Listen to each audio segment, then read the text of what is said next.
வருடம் ஒருமுறை விழாக்களை முன்னிட்டு அன்னதானம் வழங்கலாம். பிறந்த நாள், திருமண நாள், குழந்தைகளின் பிறந்த நாள், முன்னோர்களின் நினைவு நாள் ஆகிய நாட்களிலும் இறைவனுக்கு உகந்த நாட்களிலும் அன்னதானம் செய்யலாம்.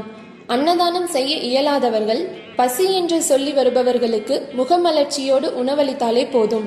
அதுவே அன்னதானத்திற்கு சமமானது. இதனால் இறைவன் உங்கள் இல்லத்திலும் உள்ளத்திலும் அமர்ந்து எந்நாளும் உதவி செய்வான் என்பது உண்மை. பாத யாத்திரை வருபவர்களுக்கும், ஸ்தல யாத்திரை வருபவர்களுக்கும், கிரிவலம் வருபவர்களுக்கும், நடந்து வருபவர்களுக்கும் களைப்பை போக்க பல இடங்களில் பலரும் உணவளிக்கின்றனர். அதன் மூலம் அவர்களது ஆத்மாக்கள் திருப்தியுடன் நம்மை வாழ்த்துகிறது. அன்னதானத்தால் கிடைக்கும் பலன்கள். அன்புடனும் கருணையுடனும் செய்யும் அன்னதானங்கள் நம்முடைய அடுத்த பிறவி வரை பலன் கொடுக்கும். அன்னதானம் செய்பவர்களின் வாழ்க்கையில் பசிப்பினி வராது. இறைவனின் பரிபூரண அருளும் கிடைக்க